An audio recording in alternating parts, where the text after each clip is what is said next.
it's Bob Wells here, and welcome to another episode of the Undercurrent Stories podcast. Have you ever been to the Edinburgh Fringe? Described as one of the greatest celebrations of arts and culture on the planet, the Fringe takes place every August in Edinburgh, Scotland's capital city. At the time of this interview, the Fringe is on, and one of the acts currently receiving 5-star reviews is the Working Progressive Collective Theatre, with their production of a play called Sessions. And live from Edinburgh, I'm delighted to be joined by Sam Bates. Sam is the award-winning director and writer of the play. Hello and welcome to Undercurrent Stories, Sam. Hello, Bob. I'm actually very excited to do this. Well, thank you ever so much for coming on, and particularly as you're obviously at the moment in the middle of play season. How's it going at the Fringe? A lot better than we thought it was, to be honest. We were just chatting about kind of how a lot of companies have like budgets for like marketing and paying for like big, they basically have like huge billboard posters kind of dotted around the city and whatnot. And we kind of just haven't been able to afford that. We've kind of very much just been like, all right, go out, go chat to people. And it's, I think as we're starting to get a little bit of momentum now and actually showcasing what myself and the team have kind of been creating for the last, maybe 2 or 3 years, I think. If you include everything from script writing to editing. Yeah. Is it one performance a day? One performance a day, yeah. Try to be mindful of the guys because it's like the first one that they've done, and throw them too far into the deep end, and it can be a totally overwhelming experience. We are on until the 25th, I believe. Right. Okay. Really should know that, like just so off the top of my head, but. So a fair few plays to go. Sam, before we talk about the play in detail and about your writing and your directing, could you just tell us a bit about your background and your sort of life's journey of how you got into theatre?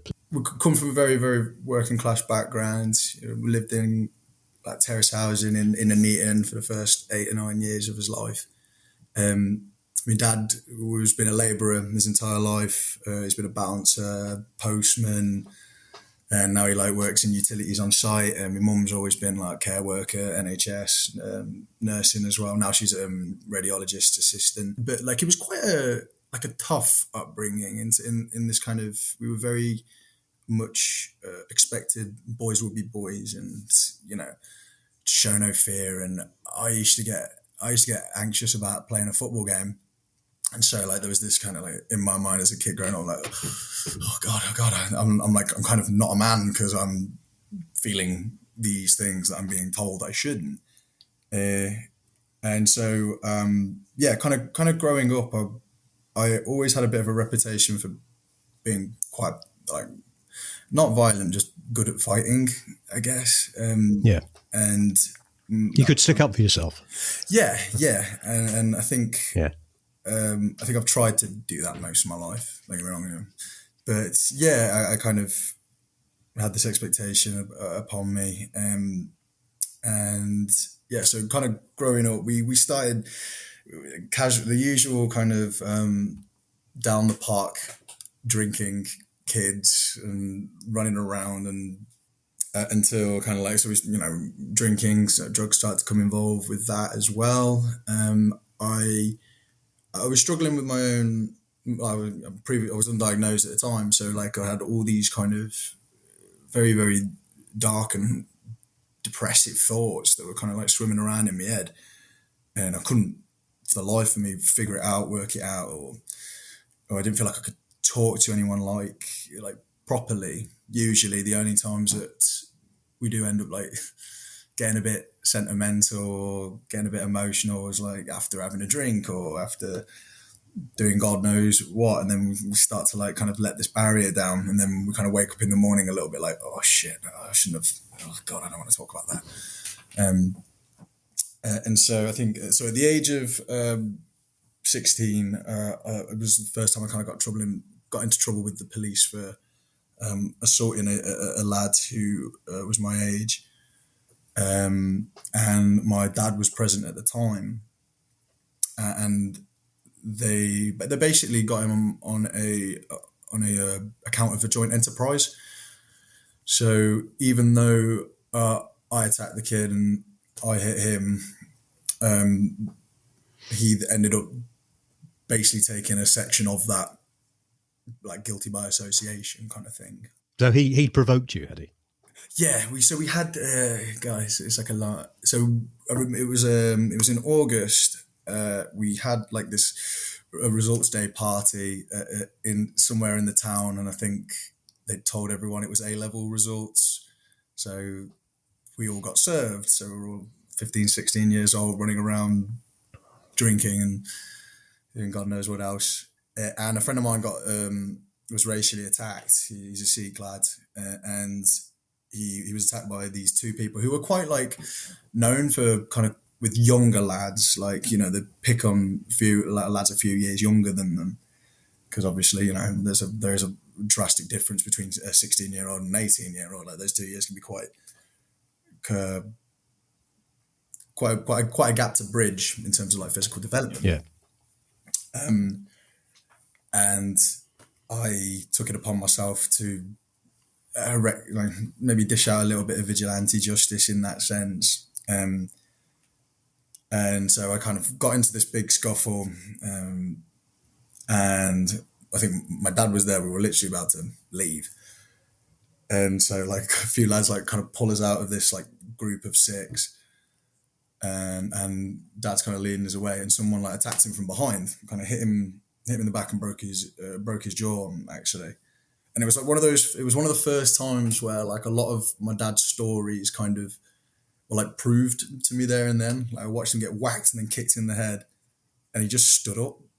He just stood up like nothing had happened. And I was like, okay, that's like weirdly impressive, but I don't know why it's impressive. It was like a whole ruckus, and kind of basically we thought that would be it. And then So you got arrested for that.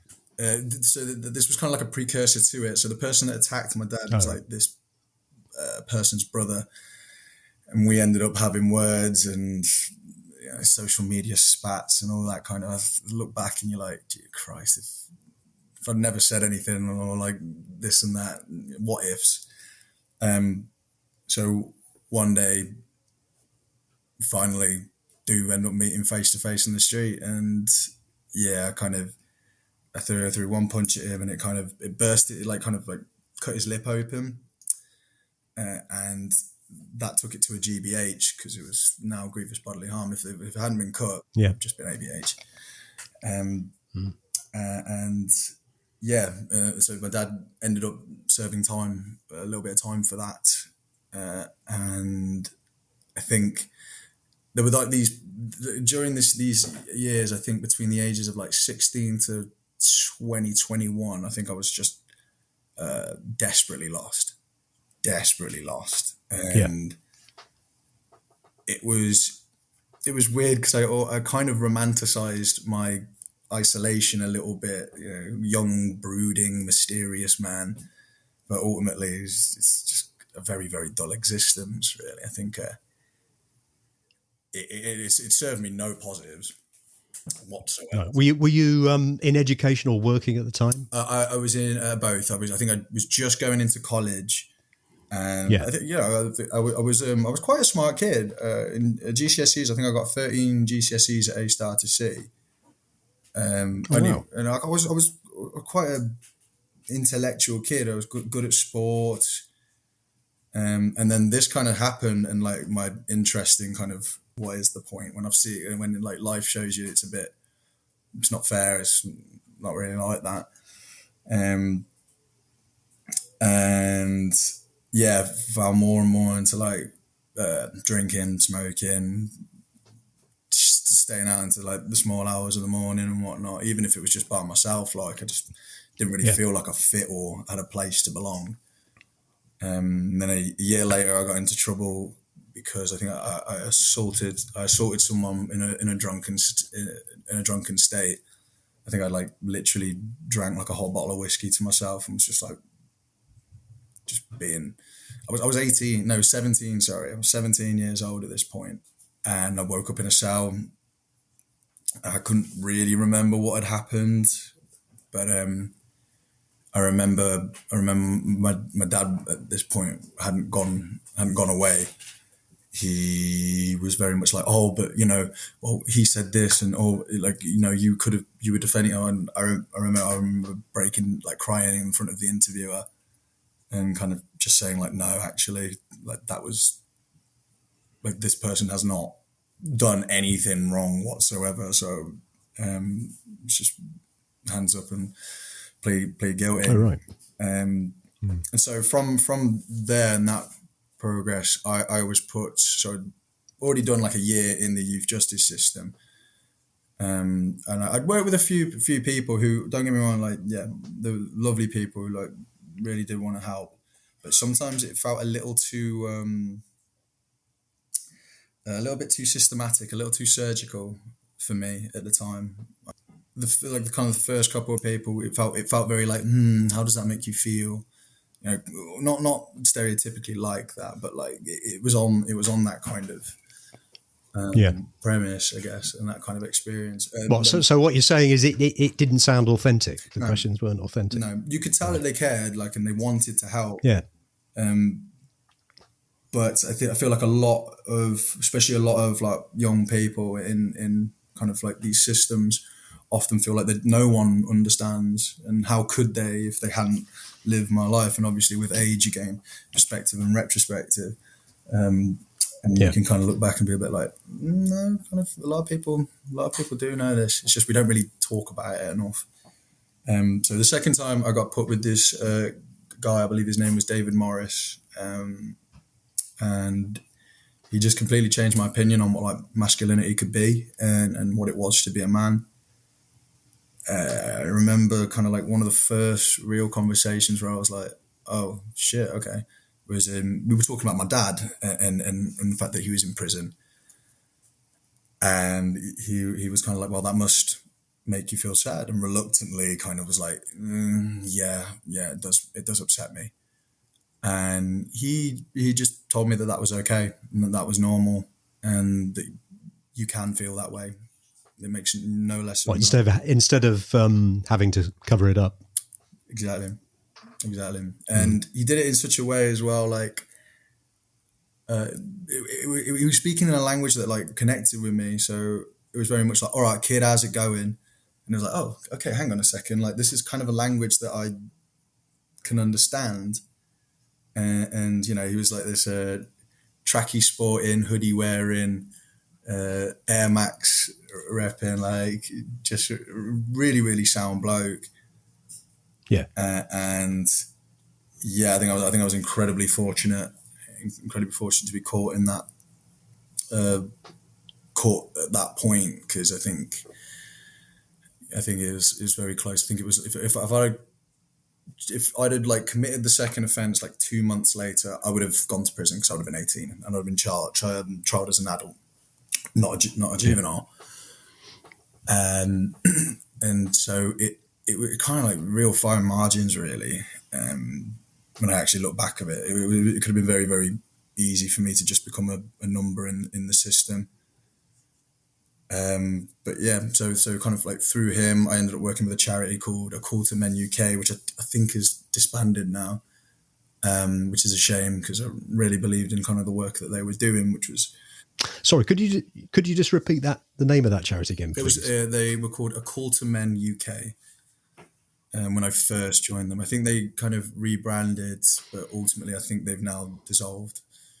And yeah, they kind of had me speaking at like public events and kind of being a bit like, no, this is what I have thought in the past, and this is what I think today. And yeah, I still wasn't perfect. I was still. And what? Sorry to interrupt there. No, what did they do? What was the purpose of their existence? So it was born out of. It was born for it was a charity for survivors of like domestic abuse and gender violence. Oh yeah. So it was heavily relayed or like heavily reinforced the idea that this kind of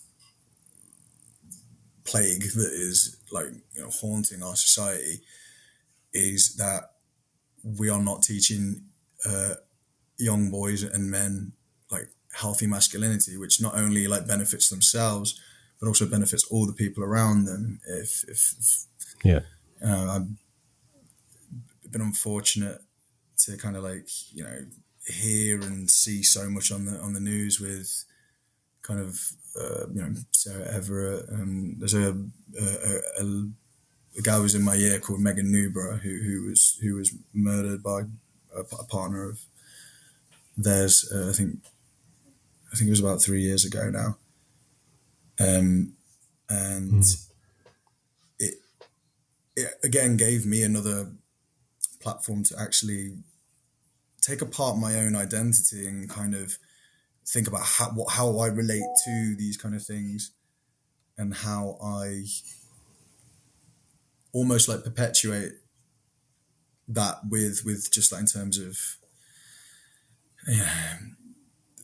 it's something as simple as like a group of boys staring at a girl walking down a street, and like what actually the kind of the connotations and implications of that actually have, and kind of the locker room conversation and talk that kind of happens. So kind of from there, like I'd kind of come out of that life, and like kind of dad came home from prison, and obviously there was like an adjustment period for him. It was incredibly stressful and traumatic, and I can't even fully imagine. Never really like properly talked about everything that kind of goes on and what they saw, but what I heard was enough. And he was spiraling, I was spiraling. I was like, okay, I'm reformed, so why am I not happy? Why do I still hate myself? I was a victim to myself for a long time in terms of like, drug abuse, self-harm, like that kind of thing. And I remember, I think I was 15 when I first went to the doctors to ask, like, I think I need some help. And I think they tried to prescribe me like a Valium and then like just kind of sent us on the way. I'm very glad I didn't take that at the time. And yeah, at the age of like 20, like literally I think it was 2 or 3 days before my 21st birthday, I basically sliced through, there was a nerve, a ligament and an artery in my left hand, and basically made an attempt on my own life. And was fortunate enough that my brother nearly took the door off of the bathroom to let me in. And we went to the hospital. They kind of like patched us up and whatnot, but they sent us away. Mum and dad put us in bed, and I think literally maybe about an hour later, I think my dad just got like a little. He's like, I'm just gonna go and check on him. Just gonna go check on him, and the cut had opened again, and I was like pretty much in a pool of my own blood, and like the mattress was ruined, everything. Like it was quite like a very stressful time for my family, really. Like when I really think back and look at it, but then through that happening, I actually was evaluated like within 2 or 3 days after. I had surgery to put me hand back together, I guess, on my 21st birthday, which is a weird. And how was your mum in all of this? Because obviously at the time your dad was in prison. You were having your own issues, the terrible issues you were having. How was your mum in all this? Yeah, must have been very tough for her. We all really struggled. But like no one was really talking to each other about it. It was kind of very much like, let's just head down, carry on. Like he'll be out soon. Like let's just try and do so. So we were all falling apart, really. We were all falling apart. And, I wasn't talking to my mum wasn't really speaking to us, and my brother as well. Like kind of, we were all going through our own things and because we knew we were all going through our own things, didn't want to bother them with our thing because they had their thing. Yeah. Gosh, it sounds like a really tough time for the family. It was. It really was. I think. Yeah. In that though, we kind of ultimately basically had some of the greatest life lessons that we've ever had in the sense that we'd try our best. I haven't picked my hands up for 10 years now, and I'd much rather just have a conversation and just be like, look, I'm off. See you later. I don't want none of this. Yeah. Yeah. But it was a very difficult time for all of us. Did you have any aspirations in terms of theatre and writing during that period, or was it how did you get to that period, or that decision, should we say? Writing, no. If you'd have told me like 4 or 5 years ago that I wrote a play and produced it, I'd just looked at you, gone out a little bit.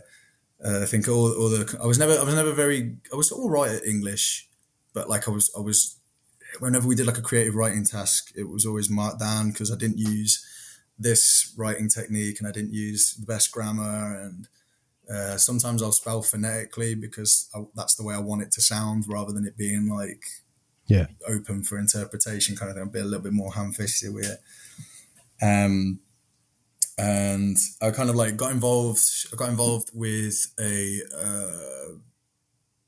basically got involved with the school's drama academy in secondary school, and kind of like started creating things with friends and just kind of nothing of quality. Like I look back and it was all. And was this acting? This was acting. Was acting. So yeah. So you had a passion for acting. Indeed. Like I always did like nativity plays in school, and I would always like want to have like big roles and whatnot. I think I was just an attention hungry boy, but also like I just love getting up and being an entertainer, and then also like kind of exploring these really lovely human things.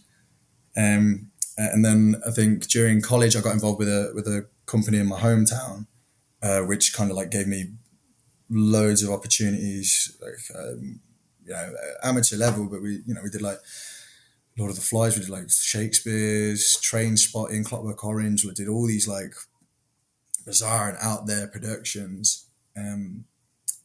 It's just a shame it's like tainted, because I obviously didn't realize it at the time, but I was a very lost boy looking just to belong somewhere, looking for acceptance and love, whatever it was at that moment, and someone kind of told me I was very special and that I was very good, and obviously I was like, oh, for me really me, oh, okay, you say jump and I say how many flips would you like, and unfortunately it kind of like led into a very bizarre, toxic and predatory kind of relationship in that sense, and so I was like kind of groomed for a few years in that, because I didn't know what was normal, but getting naked and getting massaged in someone's living room is not normal. It's not normal. And I could laugh about it now, because especially after writing this piece, like it's been a huge cathartic experience for me. And I didn't realise that until I'd like gone away to Manchester, got into drama school. So I'm like fifth year. I gave myself 5 years of auditioning. And on the fifth year, I was like, okay, I always said 5 years, so I'm gonna set up I'm gonna have like a backup plan, because I wasn't anticipating getting in really. Got through to a few final rounds, but never actually made the cut for it, which it's just quite typical of the industry itself. Like and this was like literally the year of COVID as well, so we kind of did it all online, which was bizarre. And I was like, okay, well, I'm going to set up this thing, and I had an unconditional offer to go to Nottingham Trent to do youth justice, because obviously it's a thing that I care about quite deeply. And I was like, well, if I'm going to do something other than this kind of like dream that I want to do,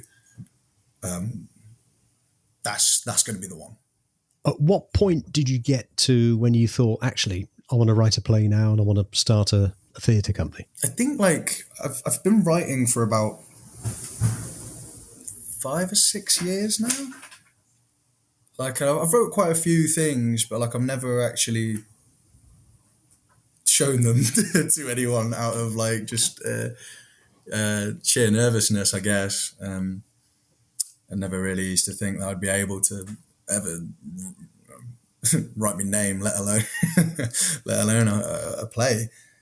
And so I'd kind of been constantly writing bits, and like scene ideas, or I think there was a point I even tried writing like this really short novella of this like post-apocalyptic world, which very much stays hidden away. Like that's for my eyes only. Okay.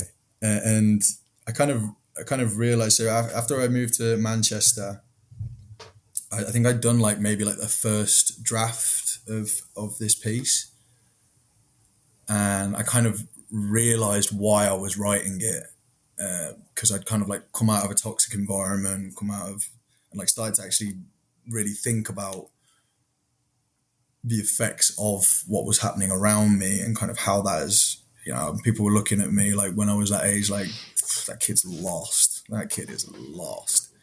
And I was, however, not through my own kind of doing, really. And so the play you're referring to here is Sessions, the play that is currently being filmed. Right. Okay. Could you just tell listeners a bit about what the play is about? Yeah, of course. So it is about this 17-year-old lad called George Boucher, who pleads guilty to two violent crimes, and is basically put with this new unconventional youth officer who kind of grants him and allows him the space, time and patience to work through some of his emotions, some of the beliefs that he has, his own habits, and ultimately kind of give him an opportunity to just see that there's another way of looking at things, or there's a different way to try to be. So it's very much about like the relationship that kind of one I had with my actual youth officer, but also I thought there was it sounded as though it was something like that. They're both very fictionalized versions of each other, and George is not only just me, but like kind of a lot of lads that I grew up with who may otherwise have never really kind of been told that there could be anything else other than,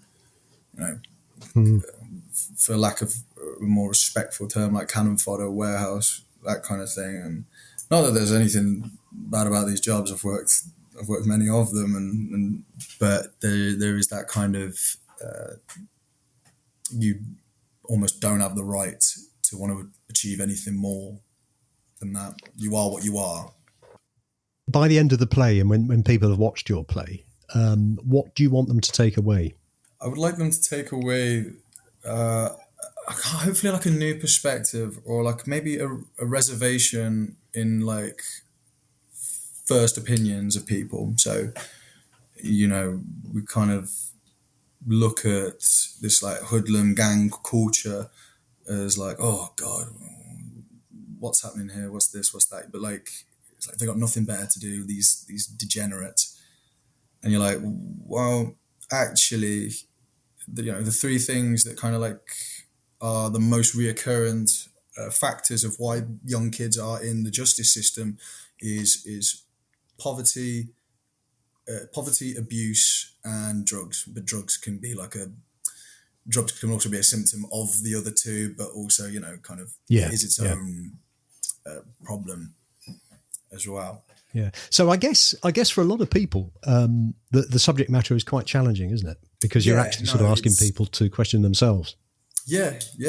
We try to hold the space after the show as well, and be kind of like, hello, like, look, this is us. We're smiling. We're happy. We want to start a conversation. So please, like, if you would like to chat with us outside afterwards, we like wholeheartedly like try and recommend it, because I think it can be a bit of a difficult thing to navigate sometimes. You just throw people into heavy topics and real kind of like, I mean, there's moments within it that are harrowing, and when things drop into place and you realise and it happens, but also it's like it's ultimately positive, and that regardless as to like kind of the sadness as to why he is the way he is, the progress that he's like is made over the hour is like it's like a reassurance that he asks a question to his youth officer towards the end. He asks him if he thinks people really can change, like not a bit of themselves, but who they are at their core. And I've always found that quite an interesting thing to think about, really, because I don't think I'm anything like that person that I was, but I know I'm still very like that person that I was. It's like this kind of duality of it, and we're never like 100% healed, and we're never 100% good. There is no good and bad people. 9 times out of 10, it's just good people sometimes doing bad things.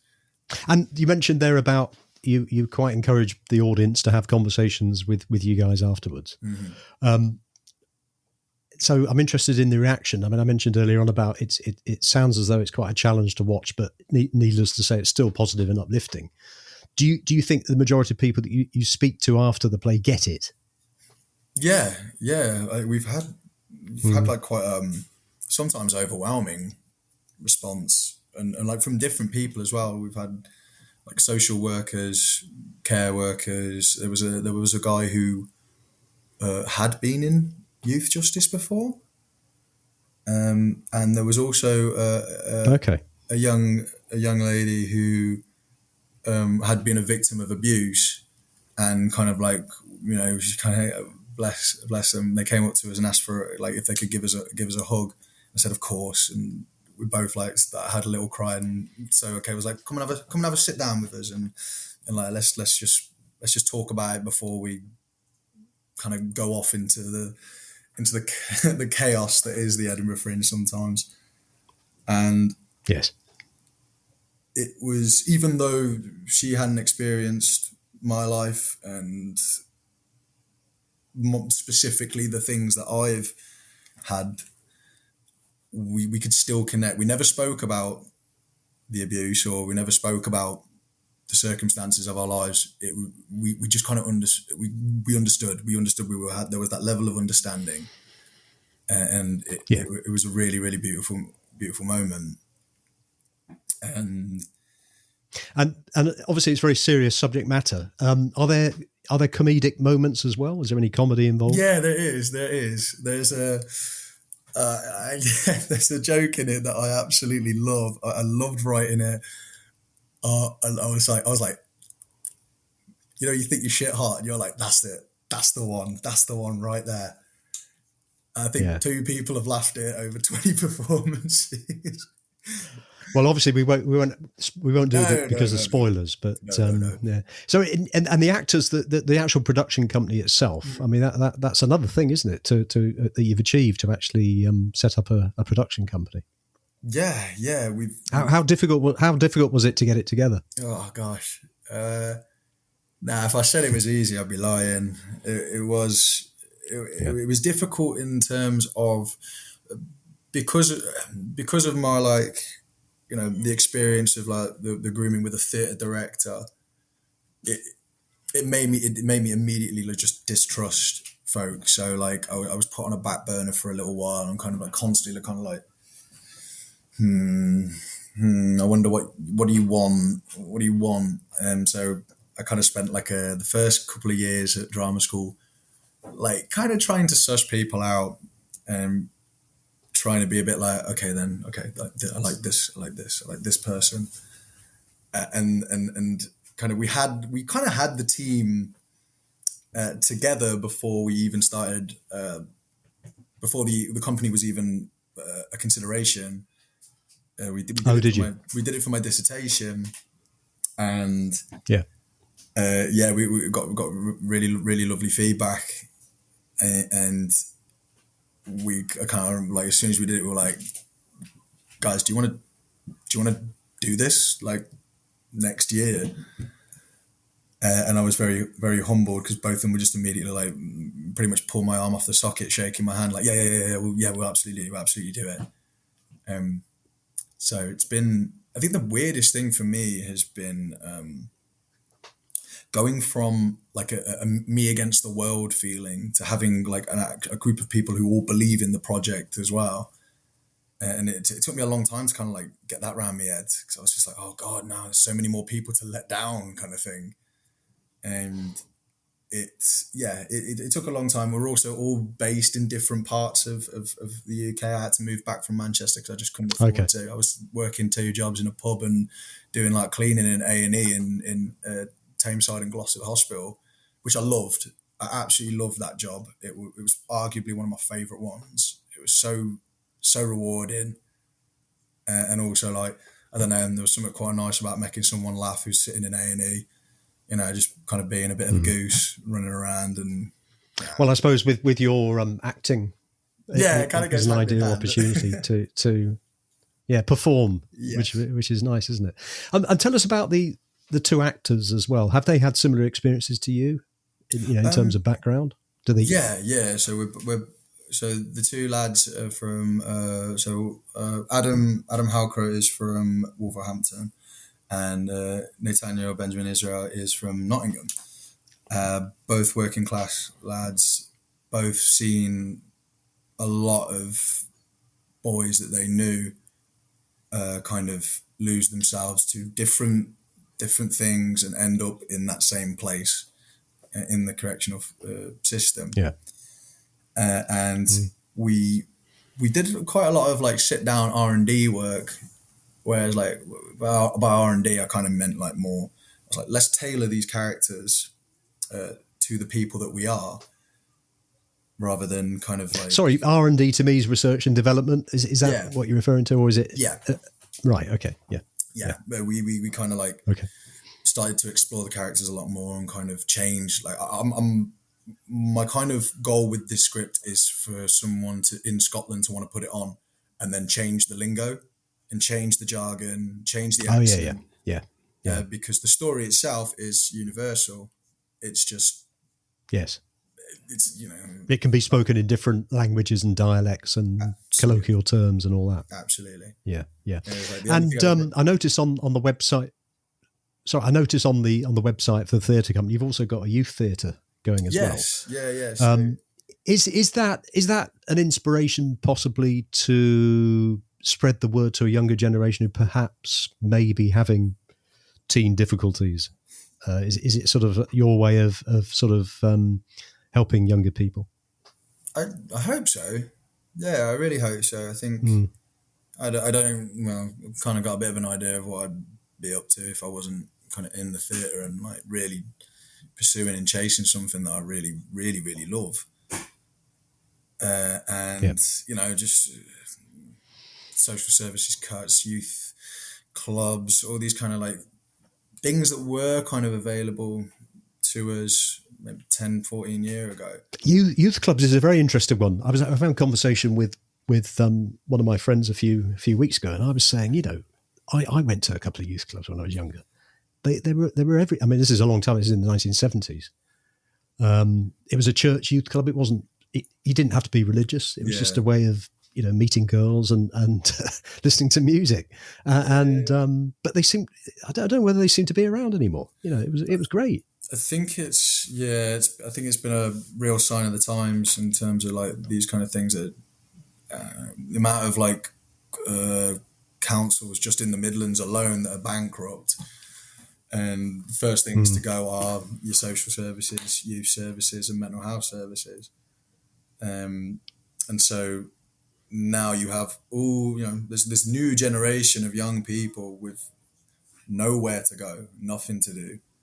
And the places they can go, you often have to pay a little bit of money to go and do so. So if you're from a background where like finance is something that is a worry and is a concern,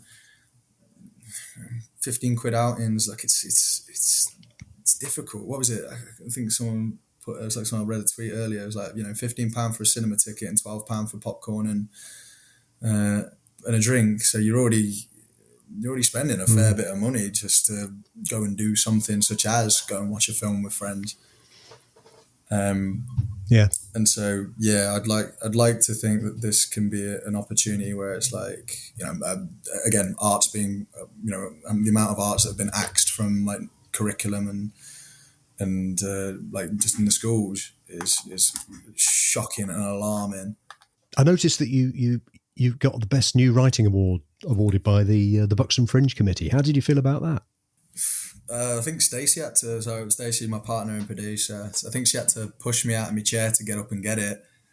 I was a little bit, because they read his name out in the nomination. I was like, cool, all right, yeah, Sam. Because the writing at the Buxton is like, it's over the whole Fringe. It's not just theatre. So, I was sat there kind of, there'll be some like person who's like, wrote this like beautiful score of music. And they're like, that should win it. And they said Sam Bates and Sessions, and they were taking like pictures and whatnot. So I was like, kind of, thank you, trying hard not to just break, because I was like, it took a while to register. That's a fantastic achievement. Thank you. It still feels weird, like and garbled when I say it, like I'm an award-winning playwright. There's something about it that still makes me a little itchy. I'm just like, ugh. So you're on till I think you said the 28th of August. 25th. Edinburgh. Sorry, 25th of August. It's now the 15th, but these podcasts tend to be evergreen, so hopefully people will be listening to this. So in terms of the future, have you got a season coming up? Are you doing any more plays around the country in the UK? We've got so we're hoping we're going to apply again for another round of funding from Arts Council. We would like to basically implement this idea that we can do like a theatre bursary. So we'd like to do like a big tour of predominantly like working class areas and be able to like go to a theatre space and be like, here's a lump sum of money. Let's make the tickets pay what you can. So like, you can go in, pay whatever you want. And like, so it's like taking the risk away from theatres that they will get money and they will make money, but then also opening up that accessibility to those from lower income. Because, coming to the Fringe, there's a lot of tickets that are 17 to 25 quid, like as a full price go. And our full price is £10, but we implore people to buy the concession, because it's like, we're aware we ain't come up here to make money. Like it's a strong delusion to think so. We kind of just wanted to kind of give a platform to our actors, to myself, to the whole team really, and just all we want to do is just have people come in and watch the work that we've kind of created. So you've got plays planned after performances planned after Edinburgh. Yes, yeah. And that's just with Sessions. There's a couple of scratch nights in London that we've submitted some work to, and it's been accepted. For listeners who don't know what a scratch night is, what's a scratch night, please? So scratch night would be like, so you'd have about six performances or six pieces. They'd be about 10 minutes long, and basically people just go up, perform like a piece of what they've written or what they're working on, and then they can get whatever they receive. So if they want like writing feedback, if they want acting critique, sometimes they'll be like, oh, is anyone interested in producing this? So it's like it's a multifaceted like call out and also like like an invitation for collaboration, for just opinions. Usually it's just to be kind of socializing within the industry, because we're all just trying to create and be a bit of a networking event, I guess. Yeah. It's incredibly key. As much as I hate it, as much as I do feel dead awkward networking, it's a necessary thing, and you just have to do it.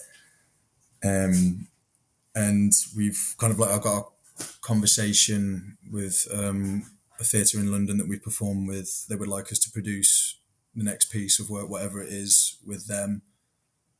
So there's a few things that are like sitting over the horizon. And I'm I'm quite excited to see what like kind of the next chapter is, both with sessions, and also the kind of plethora of ideas that we've kind of like sitting on at the moment. So are you working on any, have you got a new play that you're currently working on? Yeah, there's a piece that I'm trying to write, exploring like a neurodiverse working class lads, and like trying to like, I'd like to explore the cyclical nature of that life sometimes. And so like one of them wants to kind of get out of it, and some the other one's quite like just content, so like playing with different and kind of like talking about like some of like the working class pipe dreams kind of thing, that like rags to riches story, and like how true is it, and how like actually accessible, or is that even possible anymore? Well, I've got a great story for you. We had a guest on about a year ago called Dion Barrett. He was he was brought up in London with his mother, and he got into gang culture and all this sort of stuff. And he got into trouble with the police. So similar type of thing. But what happened was he went up to, his grandmother lived in the north of England, and she took him on some walks in the Yorkshire Dales, and he was really inspired by walking. He joined the army, and now he's got like an outdoor pursuit type of adventure thing where he aims it at young people. It's a great story of somebody who came out of that culture, and he's now helping others. Fantastic. Yeah, I think there's like I'll send you the link after this. Yeah, please do. I was going to say, I feel like there is a certain responsibility or duty. Like it's like people who've climbed the ladder but then pull the ladder up.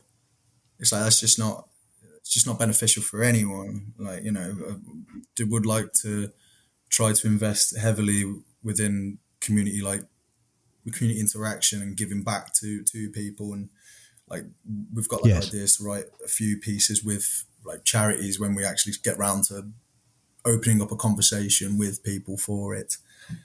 I think it's so crucial to kind of be giving back, especially if you've seen the light and you've put it behind you. Almost, if you know how dark the world can be, but also that there is like a chance, redemption, salvation, whatever it is.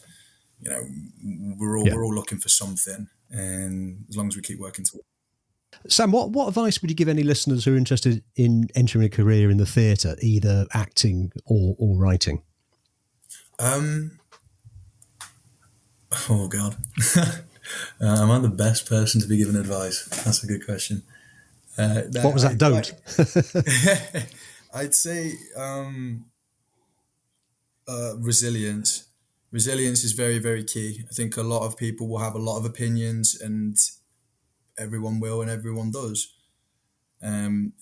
Especially with acting, you put yourself up for a lot of scrutiny. You literally, although it could be a writing director's fault, it's the actor that's like seen.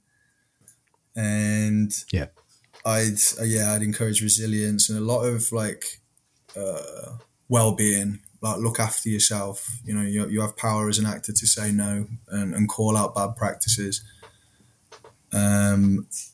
I'd also just go onto YouTube and listen to your like favorite actors speaking about how they do it. I do find that very fascinating. There's a great one with between Pedro Pascal and Willem Dafoe, who both incredible actors, and like just listening to how people speak and how connected they are with the work can inspire you to be like, okay, wow, shit, this is like the level that which I'm like aspiring and aiming for. And with writing, I say just start writing. I think it's just write. I think I'd be lying if I've wrote some awful stuff, and it's you are constantly just banging ideas against the wall until one of them sticks, and you're like, right, okay, then let's develop this and let's develop that. So I guess what you're saying is just keep writing, put the content out there. Don't sort of hold yourself back trying to find the best possible, because you'll never get there. You just keep churning it out, and then the gems will come, I guess. Yeah. I think there's so much like just from sessions that we've cut. I think if we kept everything in, it ended up being like an hour and 30, hour and 40, and you know, it's literally kind of, you've got to be able to be ruthless with your own work as well. So you got to be able to like be happy with yourself, and you know, some days, just writing your name on the page, that's pretty good. That's an achievement, man. Like that's okay. And do you have a particular process for writing? I mean, do you sit yourself away for a couple of hours, or how does it work? Sometimes I will just like, I do like to go to like cafes and pubs predominantly, because I do find them just fascinating places, and I think I've been a bit of a pub child growing up. My dad used to play for a pub team, so on a Sunday, go watch him play, and then we'd go and get a bottle of Vimto and a packet of salt and vinegar French fries. And kind of like the communities that I've kind of seen within those places, I mean, they've slowly been dying because of like the independent pub trades just kind of collapsing away. But I try and just be in places that make me feel comfortable, or I suppose it's just so I can just have a little pint while I'm sat down and writing away. But I tend to, I try to like kind of like think what's like the topic or the subject that I kind of want to explore, or just kind of get to know a bit more. And then kind of like taking time to research, and with sessions, I've kind of like been very much, okay, I can draw from a lot of my own experiences, but also like just in terms of conversations that I've had with a lot of my friends just over the years, can also draw from that. But if it's not something that's like been immediately accessible for you, I'd be like, sit down, just research as much as you can, get as great of an understanding. Then it's kind of like, I can't remember what kind of order I do it in, but I think character list is the first thing that I kind of do, where I'll sit down and just start to, again, just write down loads and loads of stuff for the first time, and then kind of go back to it and go, okay, then, well, that wouldn't work with this, like this character trait wouldn't work with this character trait, because so take that apart, put that back together.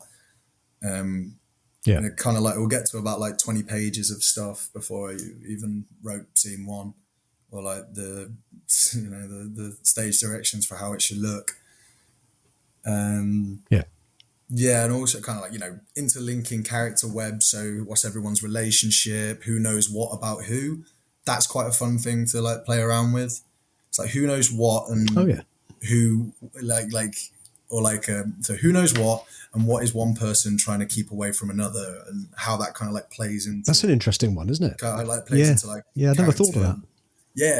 Because I don't know what it is. I've grown up a lot with like just gossip culture, and you know, everyone knows something about someone, but it's not necessarily true, and it's not, or it might be like, no, there's a lot of misconceptions. Yeah. And I do find that's an interesting concept, actually. Yeah, I bet it is. Yeah, even for somebody writing fiction or something, it's quite an interesting concept to play around with, isn't it? It was like just in rehearsals, we kind of played around with this idea of like, you know, what are they saying? What's implied, but what are they actually saying, or what are they not saying? We kind of always tiptoe around conversations, and there's like moments where, you know, characters may think to say something, but then change, and like, what were they think? What was that thought? What was that original thought? It's fun to play around with the subconscious kind of streams of characters as well, rather than just this kind of, I am this person and I want this. And it's like, and when you've written the play and you present it to the actors, is it still a case of it's sort of still edited a little bit with their ideas? Yeah. No, it's we've performed it 20 times now, and like I'm still like kind of like, I could just edit this, or I really want to add this line in here. And what I need to do is just kind of like let go of it now, and kind of be like, you know what, that's done. Because I would like to publish it one day, but we'll get around to that when that happens. Well, I'm really looking forward to seeing it when you're over in the eastern part of the country, Sam. It's been a really great conversation. Where can people find out more about your work? So we are on social media. So our Instagram is Working Progress Collective, and our Twitter is WPC Theatre. And we keep relatively up to date posts. And then like kind of on our social pages, I have links to our website and also tickets and such. So yeah, that's probably the best way to find out what we're up to and also find out what's coming up. Okay, well, we'll put all those on the show notes, Sam. Well, Sam, it's been a really interesting conversation. Great to hear about the work of a playwright and also the advice for would-be writers. My guest today has been Sam Bates. Sam is the co-founder and director of the Working Progress Collective Theatre and is writer of the play Sessions, which is currently performing at the Edinburgh Fringe. Thank you for coming on the show, Sam. Thank you for having me, Bob. You have been listening to Undercurrent Stories. I hope you enjoyed this episode. Please feel free to share the show link to your friends and family, and if you have 60 seconds, I would be most grateful if you would please rate and review. To hear more episodes, please subscribe to the show and visit undercurrentstories.com. If you leave your email in the link, we will notify you as soon as new episodes are released. Also, check out our social media links, details of which can be found on the show notes. Until next time, this is Bob Wells wishing you all the very best.